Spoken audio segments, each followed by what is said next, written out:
Literally while I was uploading my previous and long delayed list of 6 to YouTube.com, Atlas's Instagram drops 2 trailers for upcoming Persona projects. At this point, I am 100% convinced of the theory that I put forth back in January. That because of things like COVID, all of Atlas's projects, especially those planned for the then upcoming anniversaries, had to be delayed.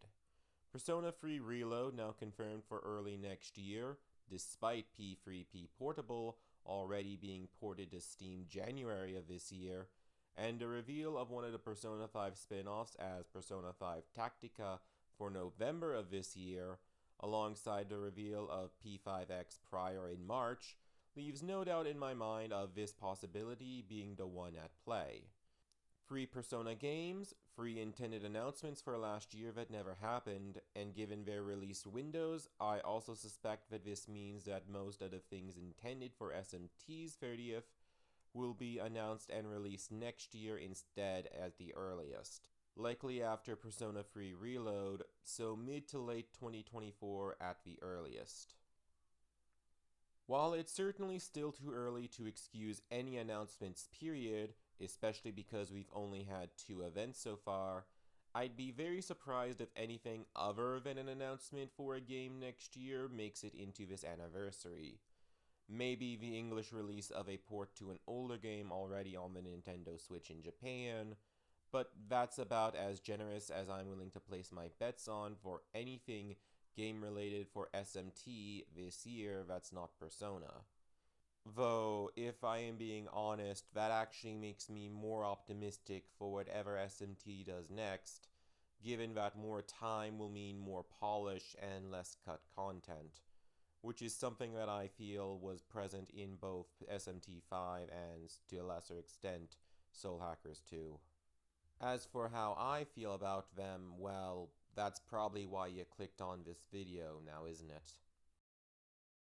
For a long time now, there has been rampant rumor and speculation of a remake for Persona 3, likely originating from when Atlus polled the fans about which game they'd like to see remade, with Persona 2 and 3 tying for Most Wanted, and bought with by many with a Twitter leak that came in conjecture with already announced or unveiled projects that had supposedly been in co-development.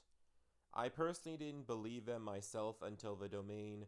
P3RE.jp was taken note of, and even then I was largely apathetic to the game, as Persona 3 is the part of the franchise that everyone else seems to love a lot more than I do. Everything certainly could have been worse for the first attempt at many of the series' staples, but the forced dating of all girls, no option for manual party member control, lack of social links for the Seas boys, and fickle quality of the links overall were detrimental to my experience when I first played Fez.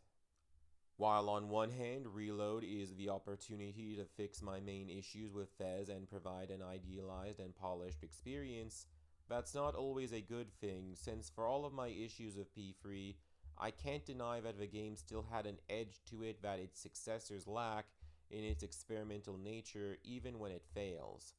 Previous Atlus re-releases tend to be either the definitive edition or not the best at carrying over the appeal of said game into the new content. Some parts of a trailer make me concerned that it could fall into the latter, as some of the menus feel a bit too close to Persona 5,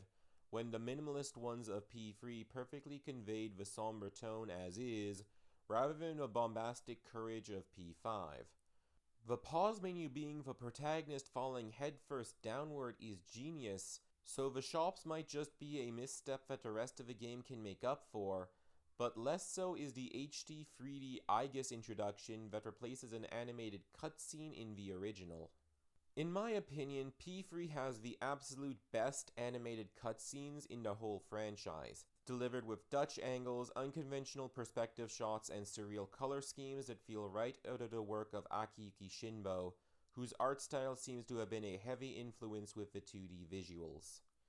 To see one of those replaced makes me worried that the others would be replaced to be more consistent with the HD models, losing what helped make Persona 3 stand out as unique in the first place.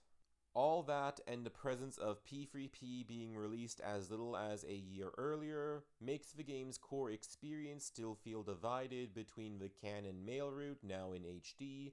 and the added option to play as a girl in an otherwise scaled down version, which, if so, feels really scummy. Like Atlus is double dipping P3 just to make that little bit extra for less work. I'm not saying this is specifically the actual reason. It is possible that budgetary or time constraints are the reason for not having the FemC, which some might argue is premature to call given that this trailer doesn't confirm or deny that option, but P3P's 2023 release certainly makes it feel that way. That all said, this reveal, if anything, does open up the possibility of a Persona 2 reload, and optimistically more remakes of games more in need of one than P3 down the line. While I may not be the most excited for P3 Reload, Persona 5 Tactica is a game that I can actually say that I am looking forward to.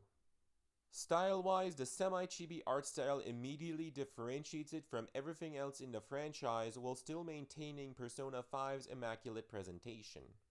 An issue that I had with P5X when it was announced was that it looked too similar to Persona 5 proper, much like Strikers before it, and this trailer at the very least not relying on the familiar gives me optimism that repetition will not be an issue with Persona 5 Tactica.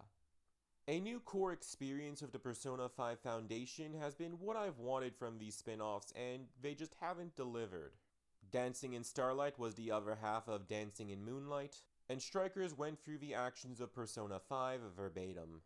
Tactica is the opportunity to finally buck that trend and showcase what a Persona 5 spin-off can really do. And with its simple art style making a Switch release extremely likely, at least more so when compared to P3 Reload, are the reasons why I can say I feel genuinely anticipation for this game rather than the cautious optimism that I feel for P5X and P3 Reload. Hey, thanks for watching, and I hope you enjoyed the video. My current June plans are to make up for lost time and upload the videos that I finished while I couldn't upload. My next list of 6 should be up on either Monday or Tuesday, and the video after that should be uploaded before the end of the week.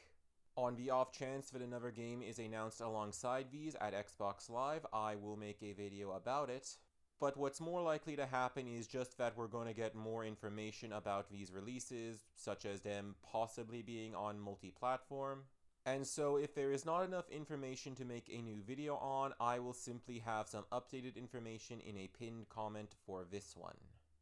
Happy Pride Month everybody, and I will see you next time.